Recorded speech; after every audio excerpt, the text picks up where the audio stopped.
Bueno, entonces les comentaba que puse en Petco 2 artículos acerca de poliedros y que uno de los artículos menciona justamente de que meterse a estudiar los poliedros es un mundo impresionante, muy interesante, y podríamos estar una vida entera dedicándonos a estudiar algunos poliedros. Por lo tanto, nosotros estamos haciendo una mención más o menos rápida de algunos ejemplos de cosas interesantes, y el poliedro este de Xasar que les puse para que miren, bueno, no me queda la duda de que sea un poliedro simple. Hay que volver a la definición y chequear bien que cumpla con esas 4 cosas que habíamos dicho que tenía que tener un poliedro simple, pero tiene la característica de que justamente los vértices de ese poliedro, que seguro es no convexo porque tiene un agujero,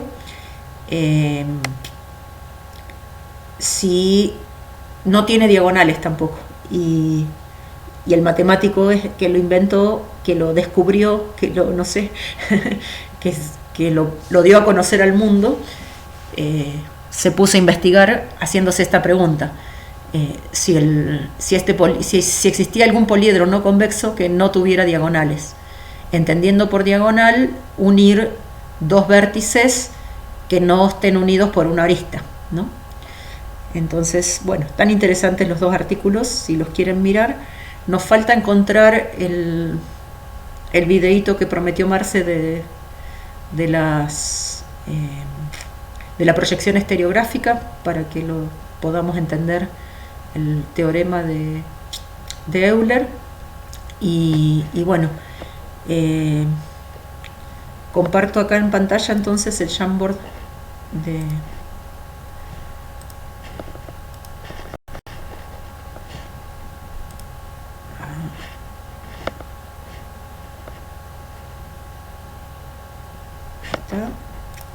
Para grabar voy a poner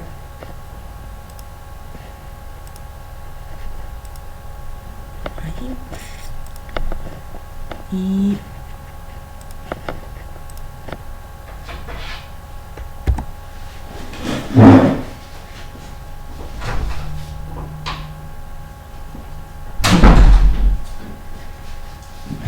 bueno, entonces estamos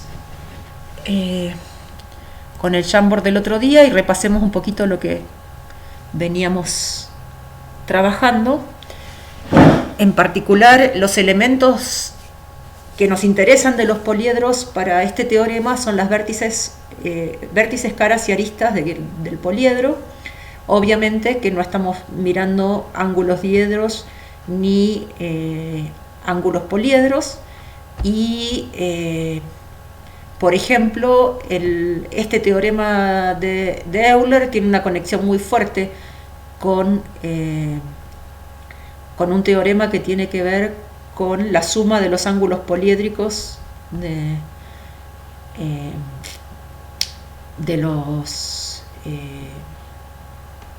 los ángulos poliédricos de un poliedro, y que tiene que ver con que siempre tiene que ser menor que 4pi, me parece, o algo así. Pero bueno, después lo miro un poquito, pero no es que nos hayamos olvidado de los ángulos diedros y poliédricos en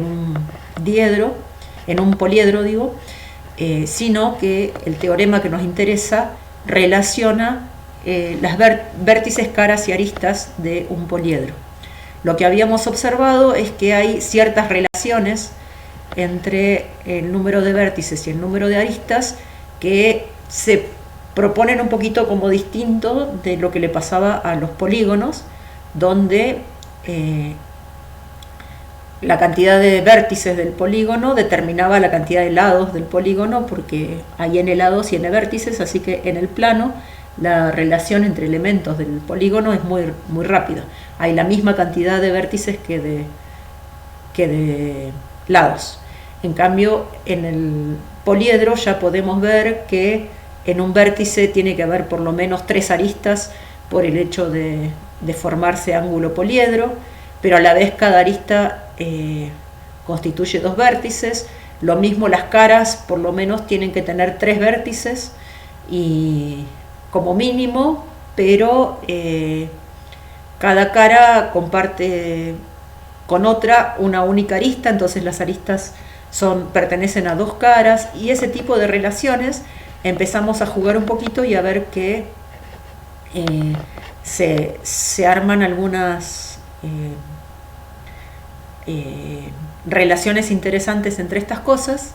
Y una cosa que se dio cuenta Euler es que en los poliedros convexos, ¿sí?, los que usamos con la primera definición, que dejan a todos los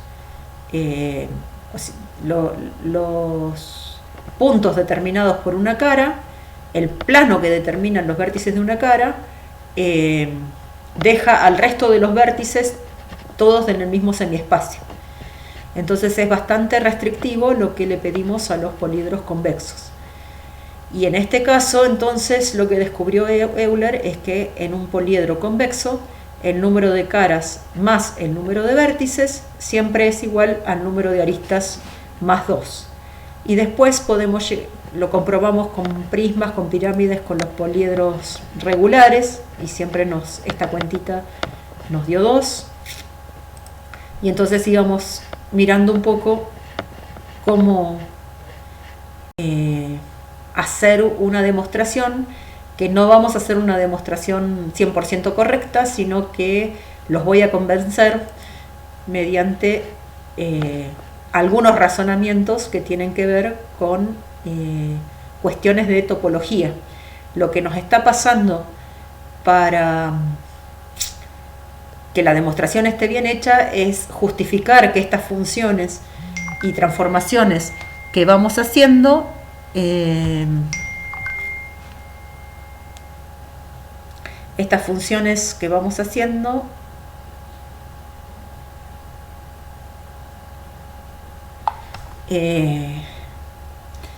sean justamente las que se necesitan y estén bien determinadas y todas esas cosas. O sea,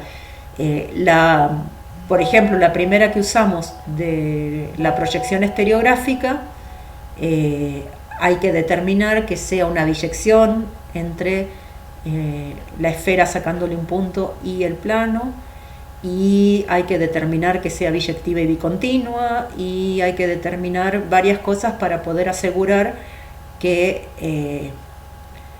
el poliedro de salida y el grafo de llegada, o sea, el aplastamiento del poliedro al plano, está todo bien hecho, ¿no? Esos detalles no los estamos trabajando al 100% de justificación, por lo tanto lo que les estoy contando es una idea de la demostración y no la demostración formal que hacemos, ¿no? Bien, entonces, la proyección estereográfica que ya la mencioné, que la vimos la vez pasada, es una biyección de la esfera sacándole un punto a el plano. ¿De qué manera determinamos las imágenes de los puntos de la superficie de la esfera a el plano? Trazando la recta que pasa por ese punto y el que sacamos, y viendo qué intersección tiene con el plano. Podemos ver que esta función es biyectiva. Primero, que es función, porque a cada punto de la esfera le corresponde un único punto del plano, pero si miramos también y dibujamos un punto cualquiera en el plano, vemos que tiene una preimagen, porque está alineado también, este punto que le vamos a llamar R, está alineado con N. Entonces, esa recta que determinan N y R corta a la esfera en un punto, y entonces este punto R tiene preimagen en la esfera, ¿sí? Ese tipo de cosas necesitamos el teorema de Jordan para poder determinarlo, y que está también un esbozo de demostración en el cuadernillo o en el libro, ahora que lo tiene. Bueno, entonces quedamos en que esta proyección estereográfica es una función biyectiva, de la esfera sacándole un punto en el plano, y que además le pasa que las imágenes de circunferencias son circunferencias o elipses, ¿sí?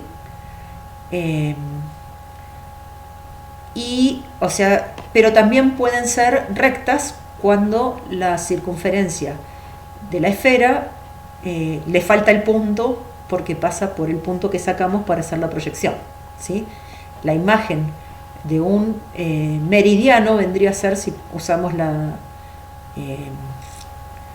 nomenclatura que se usa para dividir a la Tierra en paralelos y meridianos, vemos que los meridianos, que son aquellos circunferencias máximas que pasan por los polos, ¿sí?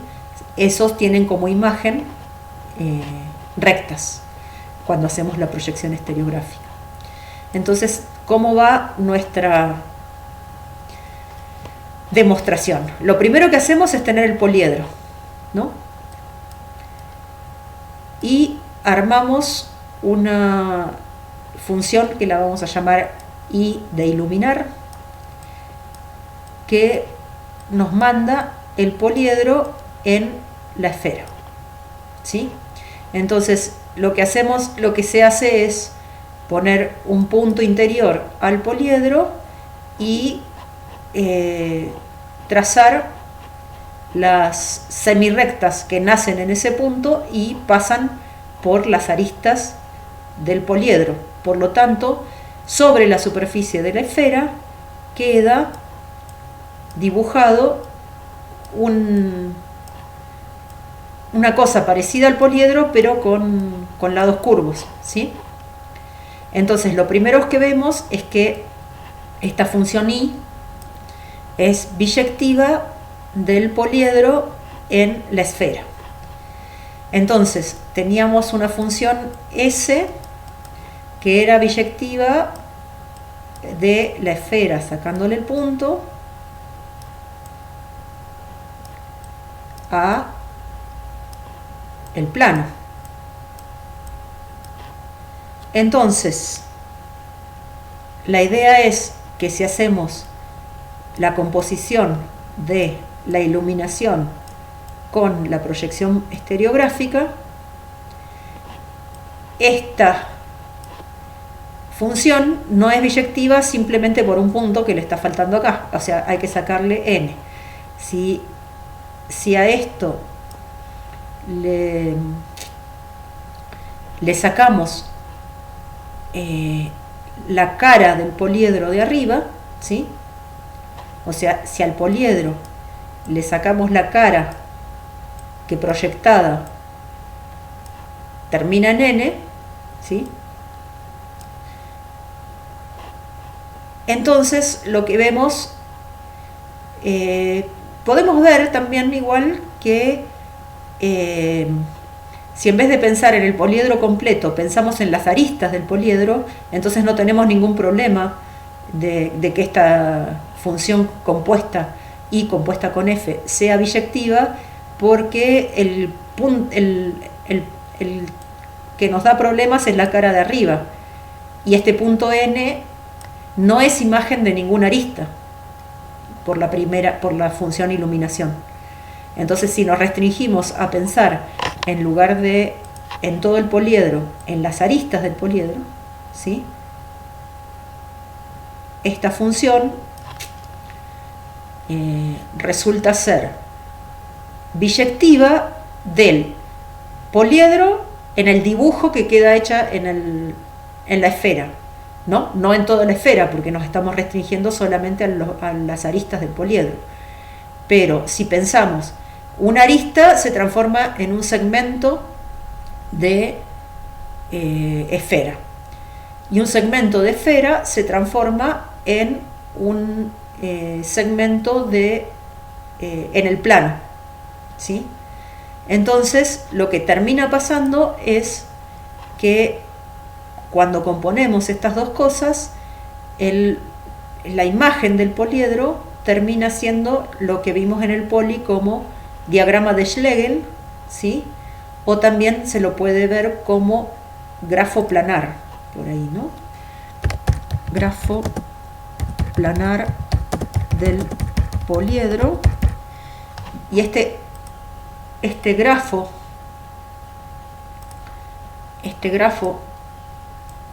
a ver, no me quiere, intentando,